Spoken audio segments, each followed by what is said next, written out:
Today's interview is with Alex Olson. And in today's interview, there's a lot of great information shared. Right? We talk about how newer investors can work with brokers and build those relationships, and then also how to work with the 1031 exchange, right? What are some best practices with that? So a really good interview today with a lot of great information. Stick around for all of that. As always, like and subscribe on Wrestling with Real Estate, the YouTube channel. Go to the WWRE podcast and give me a 5-star rating and write me a review. It really does help to build this platform, so I'd really appreciate that. And I'm looking to speak to as many of you as possible. If you're interested in real estate, whatever aspect that is, I'd love to get to know you, see if there's any way whatsoever I can help you. So please sign up in the link in the description down below, or go to wrestlingwithrealestate.com and sign up there. But before all of that, enjoy today's awesome interview with Alex Olson.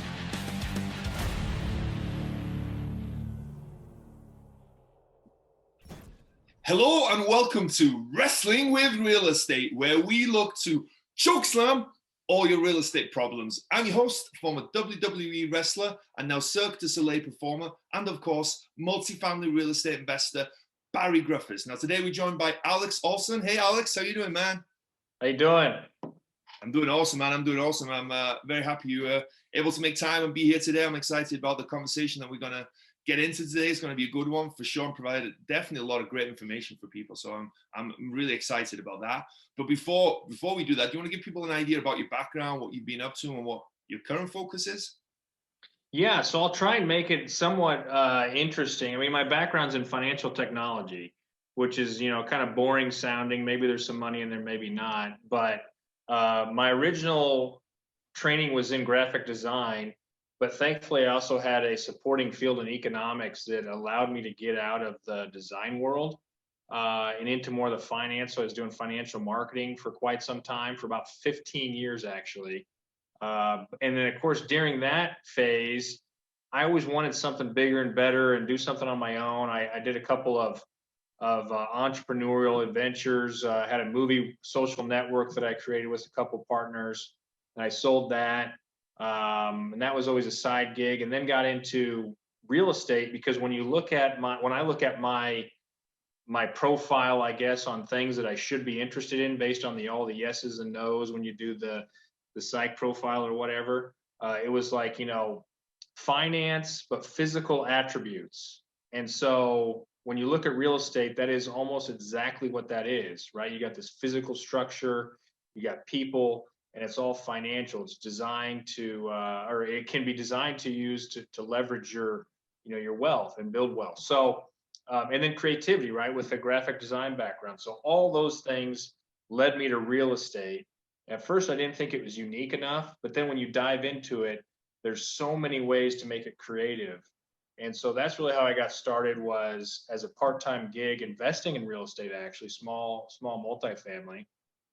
And then taking that approach and scaling it to being now a broker, and hopefully growing that from there into a larger broker and a larger investor.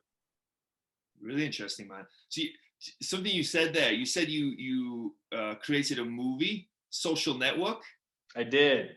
Yes. The famous movie that. No, so if you were to look at, you got Social Network, you got Facebook. So this was right around Facebook was super hot, 2005, 6, 7. Everybody was on Facebook. I was like, man, we're going to create a movie social network. So nothing to do with the actual movie, although it's a great movie. Yeah. We turned that kind of framework of Facebook into talking and loving movies and all that kind of stuff. So I'm a huge movie buff. If you ever want to talk to me about movies. So, and The Wrestler's a great movie too, by the way. Good movie, yeah. So yeah, that's kind of where one of my other gigs I did was. Oh, pretty cool. So what made you transition from real estate? I know you said that when you did the disc profile, it fits it perfectly, but you wouldn't have known that if you weren't looking it up, right? What created that and sparked that interest? So my wife and I built our dream house on our lake. I say our lake, on a lake. It's a lake I live at. And so with that dream house, I fell in love with just real estate. I always felt like I knew some things about it. I don't know why, but, and I did a pretty good job. Actually, I'm not an architect, but I did a lot of the preliminary designs of the house. And, really liked the sounds basic, but ordering materials, getting tradesmen out there, all that kind of stuff. And then I started reading more and more books of how can I get out of my freaking day job to where I'm no longer tied to a W-2 income. And real estate just kept popping up on all these different things I would read in books. And so what sparked me to really make the leap was a book by Sam Zell called Am I Being Too Subtle? And Sam Zell's a billionaire investor. He's he's a quiet type. He's not like some of the other real estate investors, but he wrote a book, which is autobiography of he's pretty direct. I'm pretty direct as well. And so he talked a lot about, hey, don't look, every time that Sam Zell did deals, he looked for how can I get deals done? Not, I don't like this part about the deal. So that really gave me the confidence to know that, and among other things, that real estate investing was a little bit of a risk, but it has a lot of reward, and you can really set yourself apart if you do it right. Yeah, that's interesting. I haven't read that book. I've heard of it, but you should check it out. Yeah, I was thinking that I'm going to add it to my book list now for sure. That's really cool. So you then realized you wanted to be in real estate. What made you pursue the brokerage side of stuff, right? Selling, what because obviously there's many different aspects that goes into real estate. Yeah. So I was at this job. I wanted something new. I kept looking for, I want to say the easy way out, but hey, can I acquire 100 units and as fast as possible and quit my day job, right? And I just didn't see that as a good fit for me at the time. And so I had a mentor, actually, a guy who I tried to buy his house as an Airbnb, so as an investment. So I wanted to buy his house, and he wouldn't sell it to me. First of all, he wouldn't answer his phone for the first 2 months. And then he finally answered his phone and said, no, I'm not going to sell it to you, but we should meet up. And I was like, okay, well, sure, why not? So I met up with him, developed a friendship. He never sold me the house, but we still had this friendship of, we meet every quarter or so. And so I was talking to him about this because he owns, I don't know what it is, 50 single family homes in a very confined area. And I was like, that's a great model. You've got all your homes nearby. So this guy knows what he's doing. He did it over a period of time. He didn't jump right into it. He didn't really have any partners in his investment, which is kind of my style. And so anyway, so I said, hey, I want to get out of this. He said, you should become a real estate agent, a broker. And I said, I don't want to show houses. I don't have any interest in the emotional side of it. I just want to do investment stuff. He's like, well, have you thought about being a commercial broker? I said, yeah, kind of, but I don't know anybody. I don't know any property owners. I don't know any really good agents. And he's like, you should look into it. And so I said, you know what, I will. So I looked into it a little bit more. And as soon as I made that decision, I texted him and said, hey, look, I'm going to become an agent. I don't know how it's going to work, but I'm going to become a commercial agent. So then I as fast as I could, I took the test, did all the required training. I actually interviewed, a lot of times people interview you, right? If you're looking for a job, people are interviewing you. Well, I kind of interviewed all the brokers in town and was like, hey, am I going to be a good fit for you? And are you a good fit for me? And talked to all the big commercial brokers and settled on Clemens Real Estate. I shouldn't say settled. We really kind of hit it off and had a great conversation. I knew it'd be a perfect fit for me because their focus was a lot on multifamily, urban core. They were great people already working there. I actually met Logan, who I know you've had on this show. Yeah. And he convinced me as part of the others that, hey, this is going to be a good fit for you. And so once I did that, it took me a while to kind of get going in the brokerage industry, but I made a great choice, and that's how I really got into commercial brokerage. That's pretty cool. I like the part about interviewing them as well, right? Because it's easy to the mindset, right? Hey, I want them to hire me, blah blah blah. But at the same time, you can twist it around a little bit, right? Because you, as long as you understand what you're bringing, right, and I'm sure you understood that you were going to bring people value, and you were going to work hard, and you were going to be a success. You had value to bring them, right? It wasn't just a one-way street. Now, like you said, absolutely, yeah. And I think it's great that you find someone that it was mutually beneficial for both of you to work together. I think that's really important, I think. Yeah, and you bring up a great point, and you've probably experienced this too when you're investing. It's a lot about confidence, and so showing the other party that you have the confidence and you have really nothing to lose. It's not like you're out looking for a job at this point. You're out feeling things out, and you don't have to go with one or the other. And the same thing on their side. They don't have to select you. They can select whoever they want or not go with anybody. So having that confidence when you're on the real estate side, on the broker side, and in job searches in general, and it means so much to the other person on the other side of the table. They can feel that, and it benefits both sides if you have confidence and they have confidence. Yeah, as long as you got something to back up the confidence, right? Don't have, yeah. empty crazy. Yeah, there's a fine line between arrogance and confidence sometimes. Yeah, absolutely. Yeah, that's cool. And so now do you specialize in working with newer investors? Would that be true? Yeah, so I would say it's a good mix. So what we've created now is the buyer's representation success system. And when we created that, it's designed for investors that want to come into the Kansas City market, or have a 1031 exchange deadline they're working on, or even somebody who's in the Kansas City market already but wants to expand and grow. And so it's all different types of investors. We have some clients right now that have never invested in real estate. And those are a lot of fun because it's a lot of learning what they want. They're the heroes and the rock stars. And so how do we fit them into what's available in the Kansas City market and educate them on every aspect of investing and kind of what to expect? And then you have investors who, know exactly what they want, but appreciate what you have to offer because of the relationships that we've built here over the last 6-9 months, and help them expand their portfolio. Yeah, I think I like that idea a lot of work. The system that you guys have built, right, to help people, because it can be intimidating when you start off with, and it can be a lot of learning curve, a big learning curve, and a lot of lessons that you have to learn. So it's great that you do that. We talked before, and we were saying that we were going to talk a little bit about how to build those broker relationships, right? Because they're key, right? They really are key, those broker relationships. Yes, you can go to wholesalers. Yes, you can direct mail, but I think the bread and butter of finding deals is creating great broker relationships and nurturing those relationships, and having them bring you deals. Because also time to focus on other things, right, in your business and in your life. It's a great point. So Sorry. Go ahead. Yeah. No, I was going to ask what are some things that you advocate for people to do when working with brokers? Yeah. So it's very, I like to keep everything as simple as possible. I don't like to make things more complicated than they need to be just to sound different.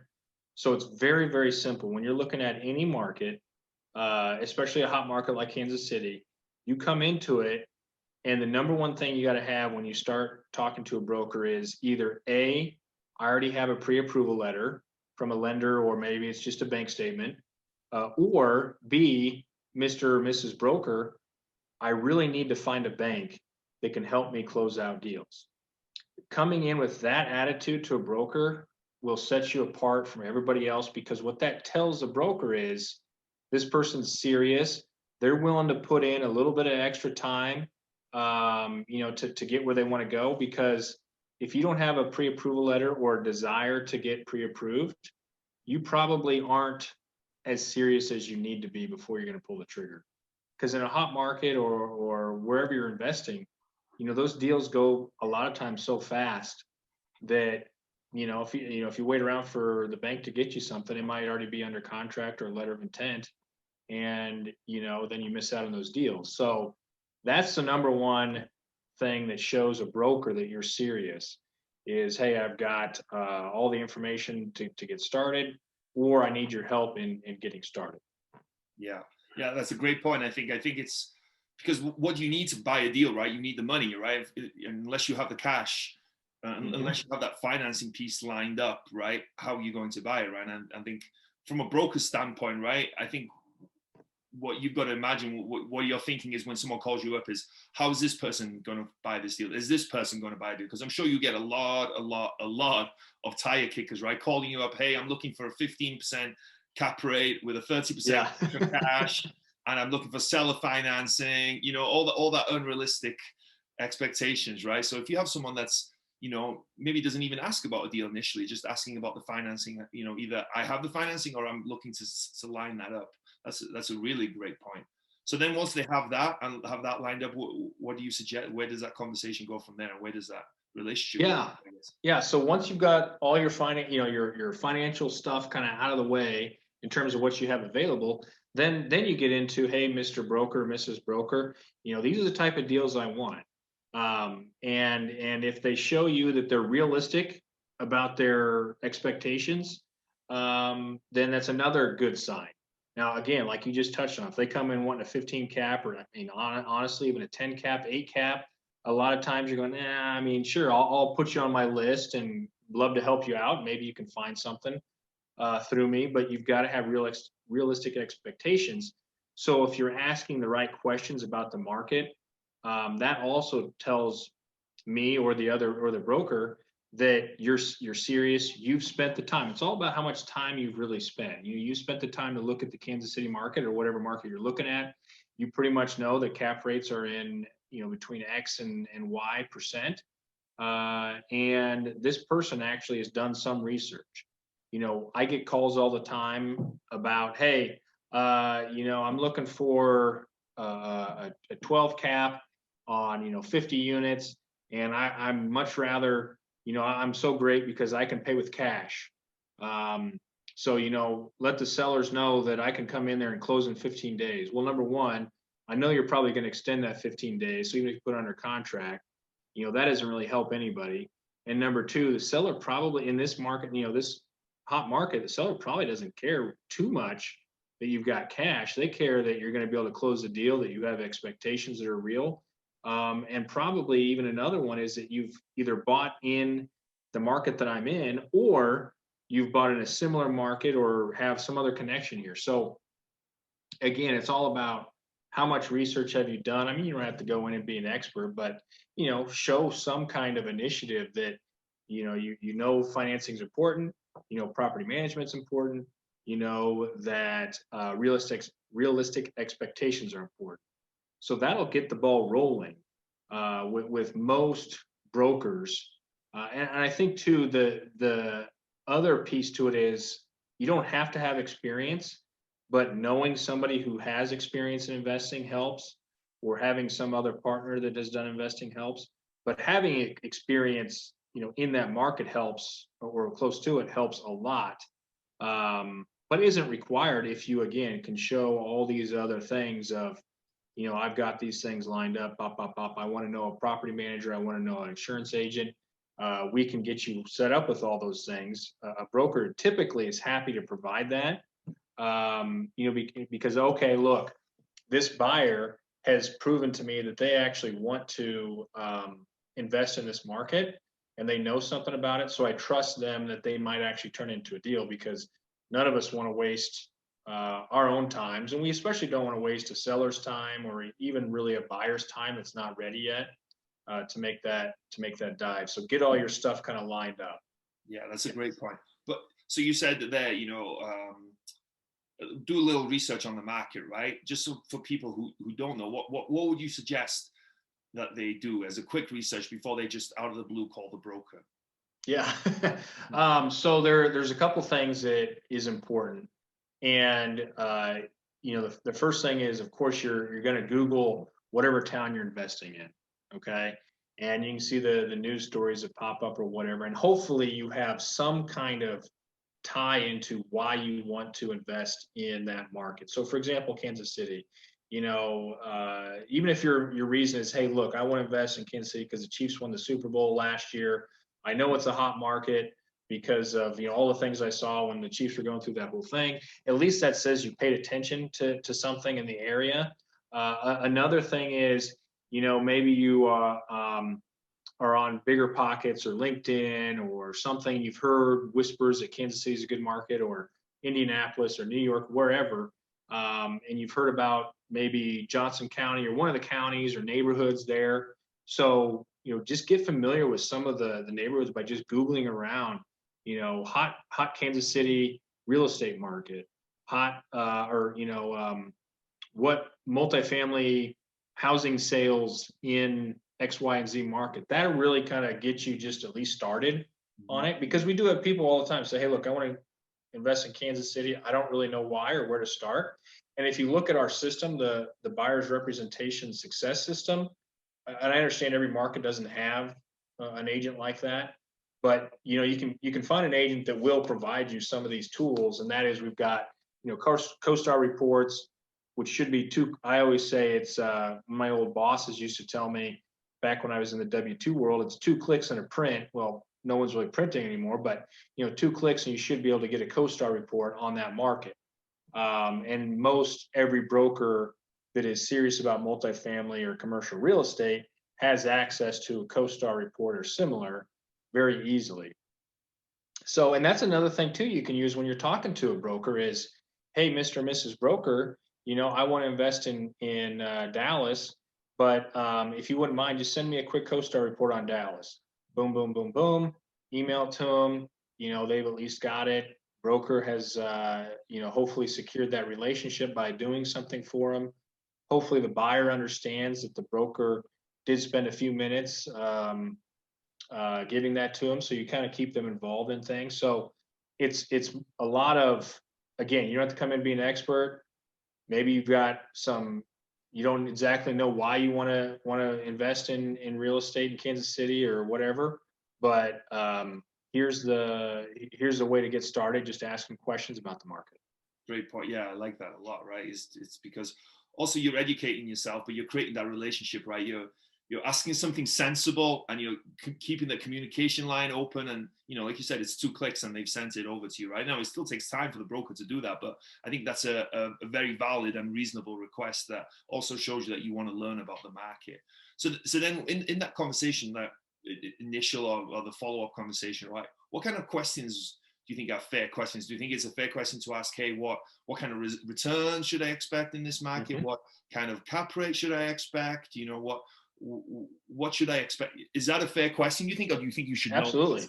Okay. Yeah, I mean, so here's a process we actually take clients through, and I think that any buyer should want to follow a similar process. It's not perfect, but I'll just kind of walk you through the process that we have, which is, of course, we're giving you access to all the market reports we have, any news articles that are coming up. We provide that to all of our clients. And buyers should ask for that, right? They don't, even if they love Nashville, they should still want to see some recent articles about it. Maybe in the last 60 days, there's been, bad economic downturn or something. And so that's number one. And then number two, if the broker doesn't provide it, the buyer should ask, hey, can you send me 2 or 3 properties that, may not be perfect fits for me, but just so I can kind of see what you've got available that you like. Broker sends it to them. And then maybe the next call is you walk through a lot of those or one of those pro formas or income and expenses, just to kind of get an understanding, hey, look, I see this 2-bedroom here is going for $700 a month, but in your pro forma, you're saying that's going for $900. What's the reasoning here? And the broker should be able to explain to that, well, that's because you're going to, add stainless steel appliances and put washer and dryer in units, so you'll be able to get another $200 a month in rent. So I think on the second time, you should really be able to dive into the numbers of that, and the broker should be able to walk you through why the numbers are the way they are. And then, obviously from that, you calculate a cap rate. And cap rate, I'm fine with that metric, with the caveat, of course, that everybody calculates the cap rate differently. And a broker should calculate it pretty similar across all the projects. Now, it should be on a project by project basis, because in Kansas City, we have a lot of townhome style apartments that have virtually no owner expenses other than taxes if they're 100% occupied, because there's no common area maintenance. The tenant takes care of all that. But then we also have some that have, where we have to build back the water, we have to build back maybe even the heat or some of those kind of things. But so having an accurate pro forma helps a buyer understand really where the big expenses are and what the typical, okay, I'm going to assume 10% expenses because this is a newer and older building. You can walk through that with the broker on those assumptions, and really kind of help the buyer and the buyer and the broker understand really where the differences are, because it's all about what the buyer needs. We can argue all day on why I chose 40% expense ratio or 10% for expenses. But if the buyer says, hey, look, I don't buy anything unless it's got a 15% expense ratio, because that's been my experience, that's fine. I'll understand that going forward, that you're looking at 15% expense ratio or 15% for the maintenance line item, and knowing that going forward. And, look, maybe a deal can't be had in the market, or maybe you have 15% on maintenance, but you only have 5% on property management because your property manager is your cousin. I don't know. So just really understanding what the buyer wants. And through that, the broker and the buyer will start to feel like, okay, this person is realistic. And maybe sometimes the broker's not going to be a great fit because they're trying to sell you everything under the sun, rather than letting you make your own decision. We get that a lot too, of, well, I don't want you to sell me anything. Like, I'm not going to sell you anything.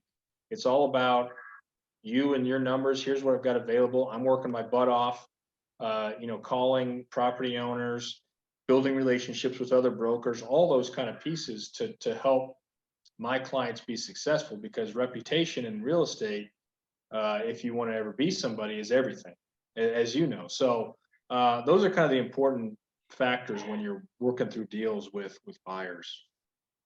Oh, yeah. Well, I think it's just, again, building that relationship, building that conversation. And like you said, building that trust, I think, right, between you and that broker, right? Because again, like you said, right, and rightly so, you don't want to waste your time with someone that's just, never going to buy and that doesn't know what they're talking about, right? And not that they don't know what they're talking about, they don't have realistic expectations, right? I think it's okay that you don't know, right? And that kind of leads me to my next question, is that if you've never done a deal, you need to try, because there's, in the past, there was always the talk of like, oh, call a broker up and just kind of try and pretend that you know more than you do, and just try and, fool them into thinking that you're more serious than you do. But for me, I don't like that approach. I think it's, transparency is like much better, right? Because if you know someone's not going to buy, doesn't know that much, you can help them, right? And it might not work for all brokers. You might have to find specific brokers, but do you advise people that it's better to be transparent and say, hey, listen, I'm new, I haven't done a deal yet, but I'm looking to you to be my expert and to work with you, and hopefully we can close a deal together? Yeah, always, honesty is always best going into it. I do think you can position yourself though as, you don't necessarily have to say like, hey, I've never done a deal, or hey, because that's going to come out at some point, I understand. But hey, I've never done a deal, or hey, I don't have any clue what I'm doing. I'm not saying you're suggesting that, but you can position yourself. Again, it's about, I've done some research, I'm on bigger, whatever, I'm on Bigger Pockets, I listen to podcasts, whatever the case may be. Barry says that I need to do X, Y, and Z, or whatever. At least you come in again saying, I've committed some time to researching the market and real estate in general. I've got money. Here's my, 25% down money on a $500,000 purchase. Now I just need that agent that's going to be patient with me to get me across the finish line. And that is absolutely okay, I think, for many brokers. I do also think that there are brokers who really only go after listings, and you have to kind of weed those out as a buyer to go, okay, is this broker really going to provide me the time I need? Do they respond to me?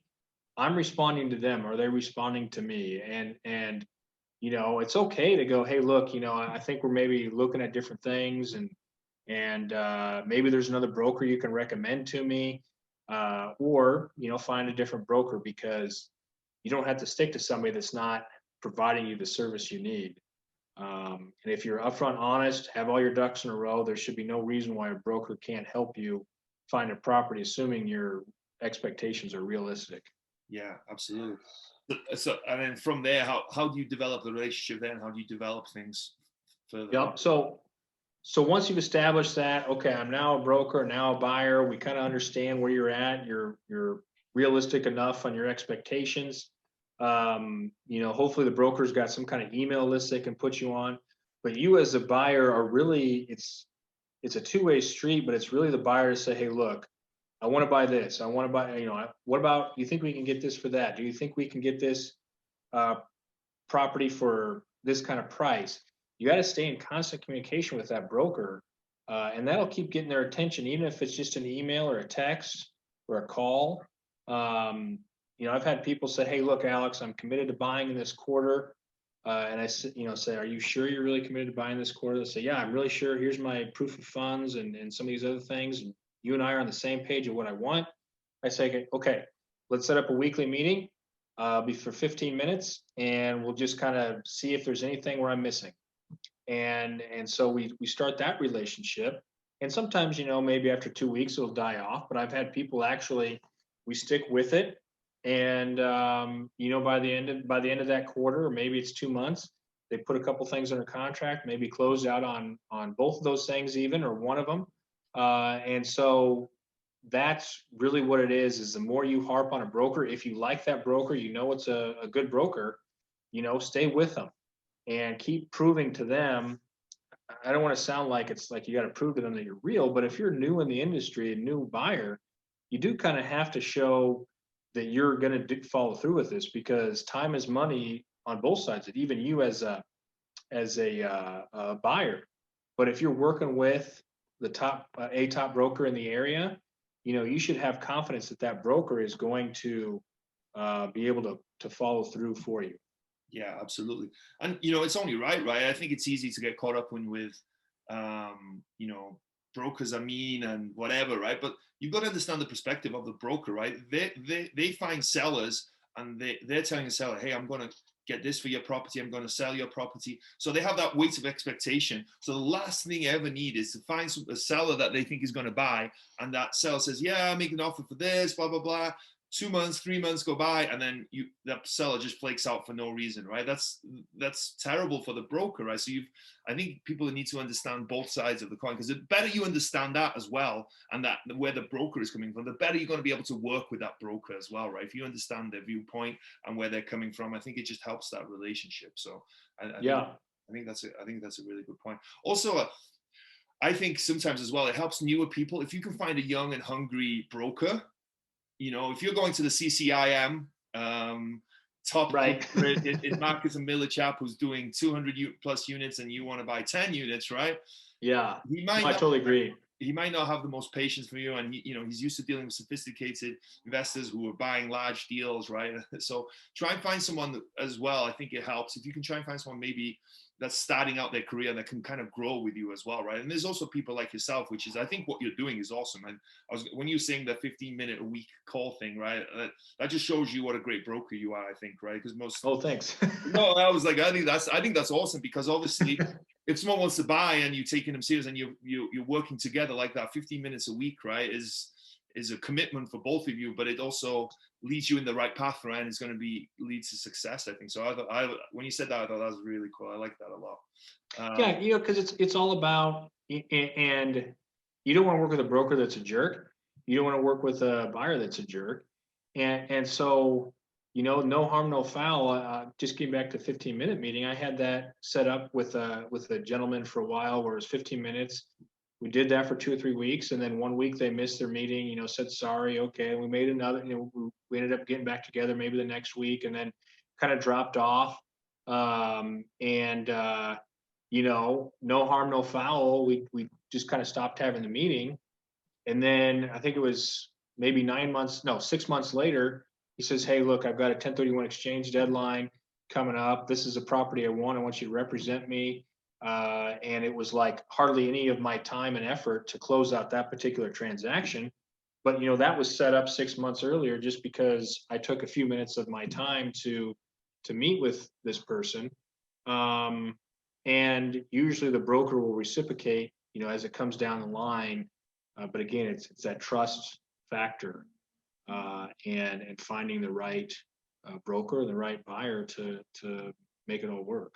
Yeah, and that's an interesting point that you bring up there as well, is that I've spoken to people that obviously you work hard initially to build that credibility, build that relationship, right? But sometimes life gets in the way, and maybe you lose faith, you lose confidence that you can pull a deal, or certain stuff happens, right? And you stop messaging that broker. I've heard a lot of times from people that they feel like then that broker relationship is kind of broken a lot more, and it's a lot harder to mend that relationship than actually build it to start off with, because they've kind of brushed you aside and thought this guy isn't seriously. Have you got any suggestions on how to rebuild that relationship? Because that can be almost harder than building it in the first place, I feel like. It is. I think the easiest way to do it, and I've done it even as a broker with a buyer, because I kind of said at the beginning, I'm very direct. At times, I can come off a little bit brash, maybe, but one of the things hey, I made a big mistake. I wasted your time, whatever the case may be. I did X, Y, and Z, and I've learned from that mistake. And here's these other things that I've done. Besides that, I realize that you are a great, in my case, you're a great buyer, or in the buyer's case, hey, you're a good broker. Let's get this back together. How can I show you that I'm serious? That kind of stuff, just upfront, honest, and it goes a long way in re-solidifying what you're looking for. Yeah, I think that's great, and it's just that human element as well, right? It's no BS, right? It's just having that ownership as well, right? Having that ownership, own Mm-hmm. you made a mistake, you kind of messed up, own that, right? And I think people are going to respond 10 times better than that, right? You trying to make any kind of excuse and give a reason behind it, right? If you just own up to your mistake and be a man about it, I guess, or a woman, a lady about it, I think people are going to respond a lot better to that. You also mentioned that the 1031 exchange, and we talked before as well that we were going to talk quite a bit about that as well, because you kind of specialize a bit in that and working with 1031 exchange clients, right? Quickly, just for people, there might be someone who's listening who doesn't know what a 1031 exchange is. Do you want to give a high-level explanation of what that might be, what that is? Yeah. So 1031 exchange is an IRS federal code, so it is agnostic of any state. It's a code that allows you as a property owner, as an investor, to sell a property and then take 100% of those proceeds and invest all of that into another property to avoid paying any kind of capital gains tax. And it's a very popular way of as you continue to be an investor, you're depreciating your asset every single year. And at some point, either the asset you just have had enough of because it's old and you're bored with it, or you've depreciated the entire value, so your tax benefit on it is not very good. And so you take that and you upgrade into a different property that probably costs more money than your property you just sold. And you can begin re-depreciating that asset on the same schedule and avoid all capital gains costs. And there's a lot of people who do this in, I call it out-of-state markets. I'm in Kansas City, so on the coast or Denver or Dallas, wherever, Chicago, and they've sold a condo or something they turned into a rental property at some point, maybe it was a duplex, and they take the proceeds and everything else, and they need a place to put that money. And maybe it's California. It's my favorite example because it doesn't cash flow very well. It's a great market for appreciation, and it's fun and everything else. But a lot of people take their duplex money that they had in California and they want a place to put it. Well, Kansas City is a decent, good market for that, great market. And so they need to find a property that is a safe investment, because if you don't identify a replacement property within 45 days, boom, you're toast. Nobody else can, you can't get back days, you can't buy back days. You're paying 100% capital gains tax on that. And that could be as much as 40% sometimes, maybe even higher if you've depreciated everything. So that 45-day window is very important. So it's very stressful for somebody sometimes who's sold an investment property and now needs to find a new investment property to exchange into. And so oftentimes they're looking, some people look for a unicorn or a home run. And when you're doing that, you put your capital gains tax payment at risk. And so with part of this BRSS system, we allow people to come in and talk to us, virtually or whatever, even in person.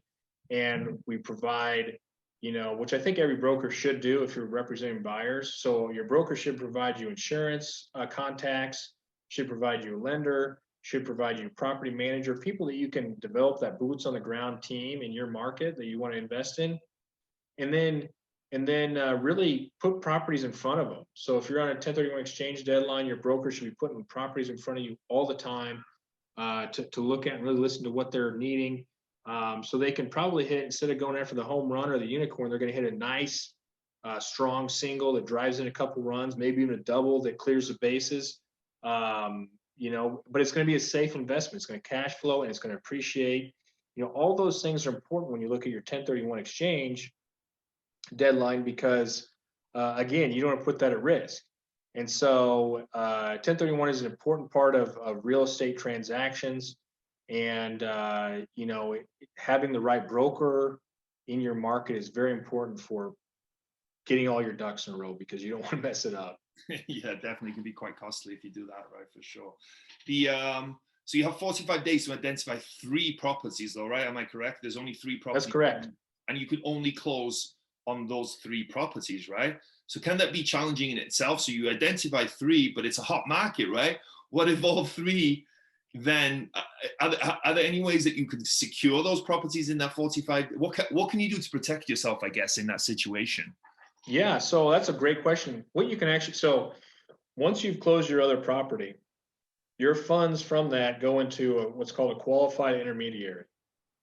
And it sits there, you can't touch it. If you touch it, you start paying taxes on it. But this QI, as they're called, holds that funds, but you can use that for purchasing your other properties. So you have 45 days to identify 3 properties, and a lot of times I encourage a lot of our clients to actually get your property identified as fast as you can. Don't wait for the magic bullet, the home run or the unicorn, but don't take a risk. And you can put that under contract, probably even have it closed out almost by the time that your deadline is. Depending on all the other factors, but at least getting under contract, maybe even getting it past due diligence or dang close to it in 45 days, you feel very comfortable that this one property you identified is going to close out. And then you have 2 other backups in there that maybe are off-market deals in the same location, similar location. Maybe they don't cash flow quite as well, but they have a great appreciating factor, or just a steady, this market, this building's never going to go anywhere. It's in great condition. Those kind of things all play into, that 45-day window. And so you've got to really move quickly, so to speak. And we've got clients all the time that are going through it. And, again, it's just walking them through the process. We just, as a broker, make sure your broker tells you he's got your, he or she's got your back, because it is stressful. And finding that property that's going to fit your needs is difficult. But if you have, I know it sounds weird because I said identify it as fast as possible, but have a little bit of patience in how you do it, you'll be set. Yeah, and I'm guessing it makes sense if you're under contract to sell your property. That's probably a good time to start looking for other property, right? Even though you haven't closed yet, you can, by the time you put another property into contract, you're likely to have sold yours. So is it better to be very proactive in that way? Is there a happy medium, I guess? Yes.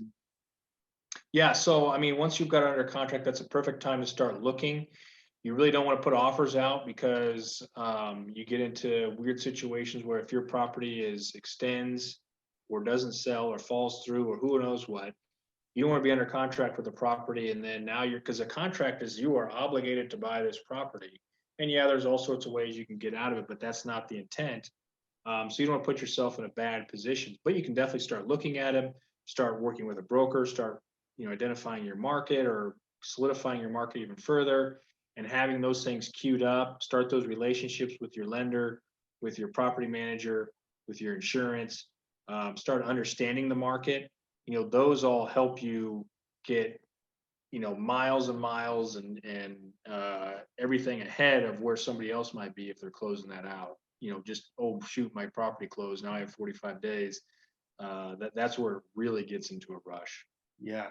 And then also, do you have any suggestions? Obviously you're experienced now, right? In terms of the type of property that people should invest in. And by the type of property, I mean, say you've sold your property and you have a 1031 exchange, right? That money might be the only money that you have, right? You might not have money set aside for renovation and stuff like that, right? So do you have, you know, and every investor is different, but you know, just from a high level in terms of a property, is it more of a turnkey property, or do you look for, or do you work with people that do the value add and maybe they get the renovation budget in the loan, like, or does it vary? You know, because obviously if you're just selling a property, you only have that money and you've got to put that money in the property, right? You can't just set some aside to do whatever you want with it, right? Yeah. So, and I know it sounds cliche and I don't want to be lame, but yes, every single one has a different requirement. I've got some people that say I only want urban core. Some people that say everything has got to be a 2-bedroom because I've had bad experience with 3 bedrooms or 1 bedrooms. So every single thing is different. And the good thing is, yes, you have a lot of options when it comes to how you use your proceeds for your 1031. Easy example is, let's say you sold a property for $2 million and you have $1 million in equity. You have to buy a property that's $2 million or more, but you have $1 million in equity that you are going to use.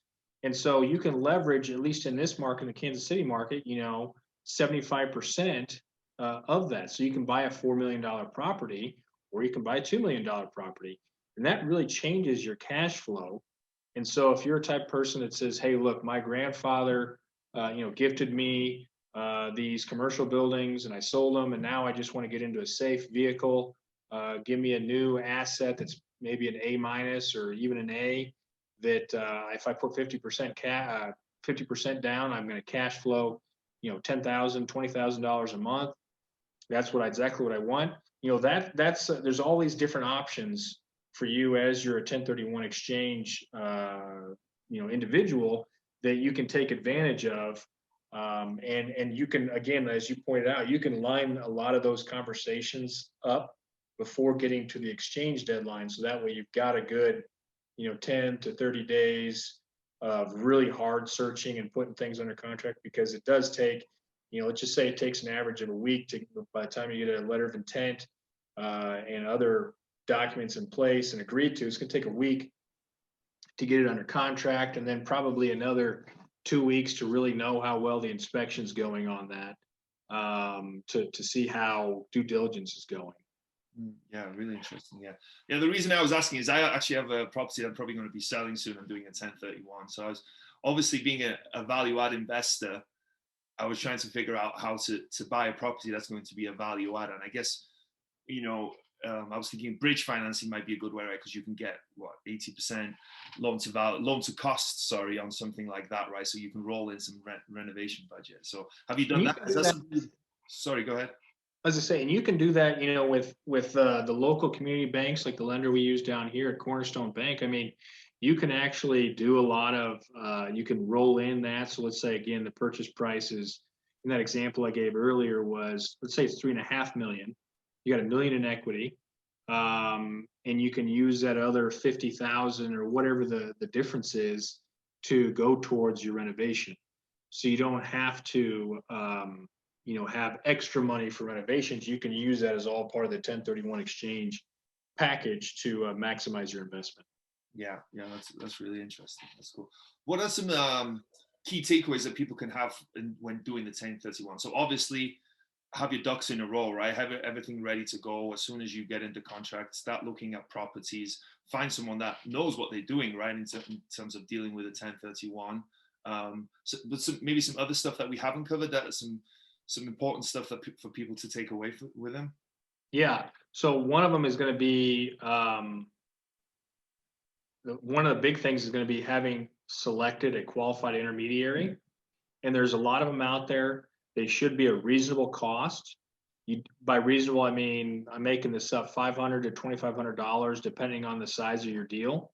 And it also should be known that your QI doesn't need to be located in your market, your sub-market, your state, or anything. They can be located anywhere because it's a federal IRS standard, I guess, so to speak. And so having a good QI is important. Having the most expensive or the least expensive is probably not the best idea. So, you can find that middle ground. And then, so that's one thing that we didn't talk about that should be mentioned. And then another thing is that there are some little bit different rules that can be bent. Nothing on the deadline. The deadline's set in stone. 45 days to identify, 6 months from the date that you close what's called your down leg, which is your relinquishing property. 6 months to close it out. That's those two dates are hard, 45 and 6 months. Another thing is that you can identify more than 3 properties if there's certain ratios of 80%, 90% of the loan and all these different little things. But unless you get into that situation, that need, there's no real reason to make it that complicated. Again, I'm pretty simple. And yes, if you want to get into the complicated because you need to, you can, but you don't necessarily need to. And then you can also, one of the other things too that people get confused about is, what if I'm buying a package of 4 duplexes all in a row that all have, it's the same owner, but each one's a separate parcel. Well, that's only one property, and that's something you got to talk with your QI about and really, tell them the details of the properties you're identifying. And then another piece is your QI. It's not like there's this big form you're filling out of here's the properties identifying. It can be as simple as a text message. Now, again, you got to talk to your QI about it, but as simple as a text message at 11:59 p.m. on that date that says the property's address. Mm-hmm. So find out from your QI what the requirements are for you in your situation, and then just go through the process. Make sure when you're putting stuff under contract, you've got a good title company and a good lender that can all match up all your 1031 information. Make sure everybody knows that you have a 1031 exchange going on. You don't have to tell them anything else about it. Let's say, for example, your other 2 properties you identified are already sold. And so you're down to one last option. You don't have to let anybody know about that. So anyway, those are the main points of a 1031 exchange. Okay, yeah.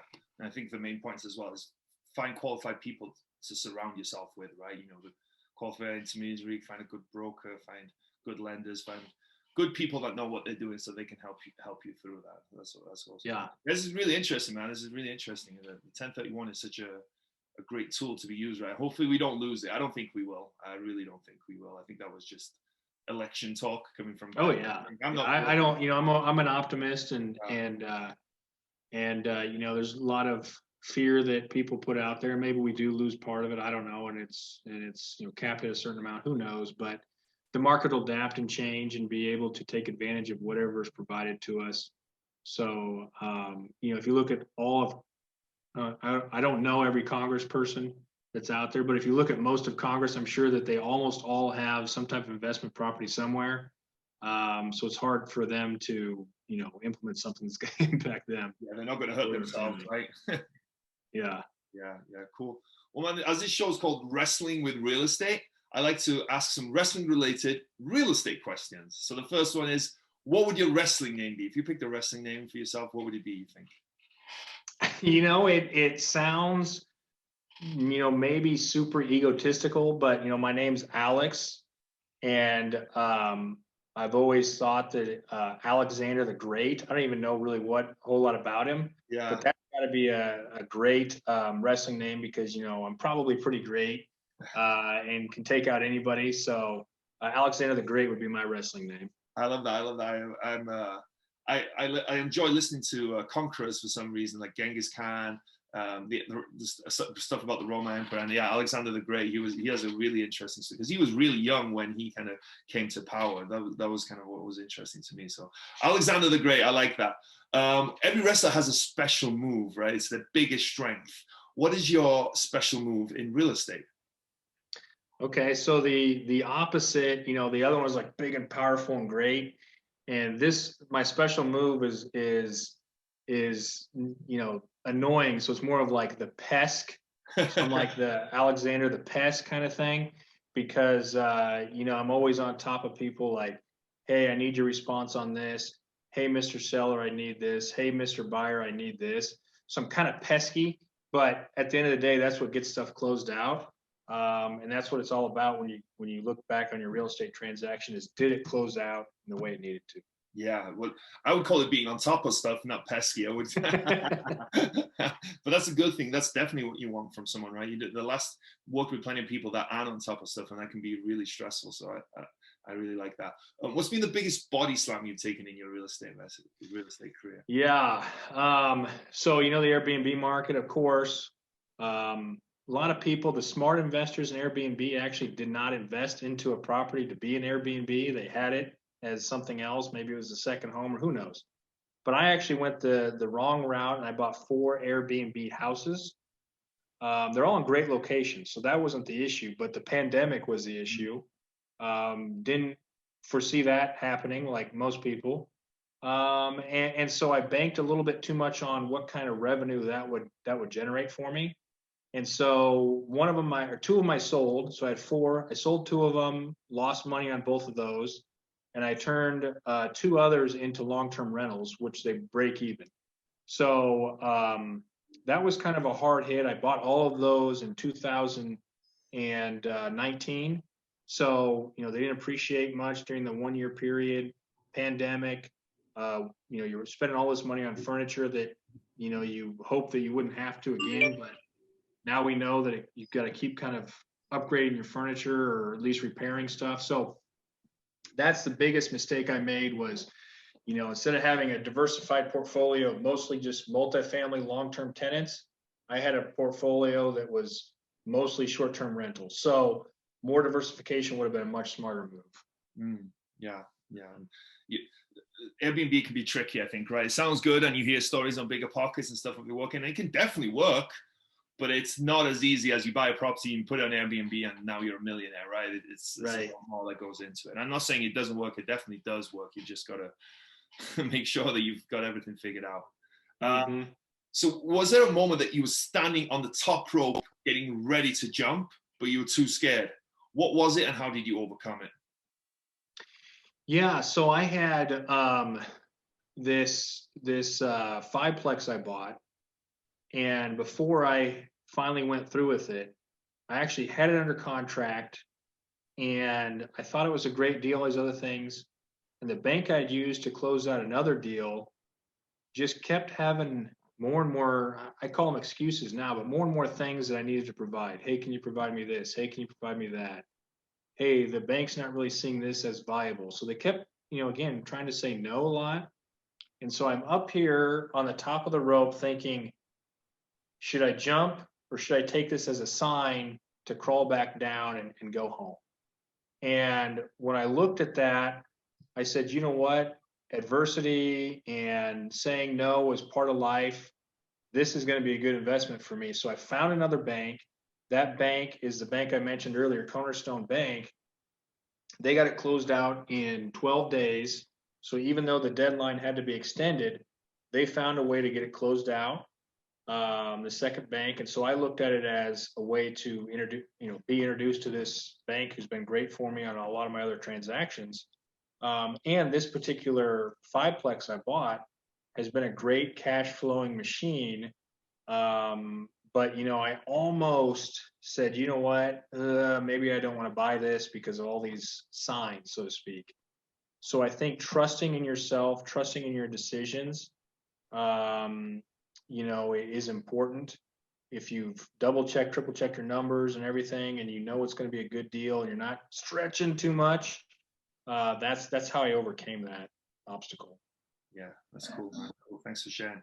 Well, thanks for sharing everything else as well. It's been really interesting, not only just your journey, but your advice on how to work with brokers, how to work on 1031 exchange, and it's just really a lot of great information. Really, like I've really enjoyed it. So this, talking about the technical side of real estate is really interesting to me. So I really appreciate it. But before we go, do you want to give us an idea how can people get in touch with you? Maybe they want to work with you. Maybe they want to find out more about you guys' system that you and Logan have created. Yeah, so the best way to reach out to me and even Logan as well, which is LinkedIn. I mean, he's posting all over there all the time. I'm also on LinkedIn quite a bit myself. and you can just search for me, Alex Olson, Kansas City. You should recognize my face and the real estate stuff. Even though it's a kind of a common name, there's not a whole lot of Alex Olsons doing real estate here. And then you can email me, alex@clemensrealestate.com. I'd love to talk to you, anybody about, even if it's a different market. I just love talking about real estate and 1031 exchanges, and maybe even how to find a broker in a different market. I'm all for that. So look forward to hearing from people. Perfect. Well, thanks so much, man. I appreciate you making the time. It's been a fun one. Have an awesome rest of your day out there in Kansas City. I appreciate it, Barry. Thank you so much.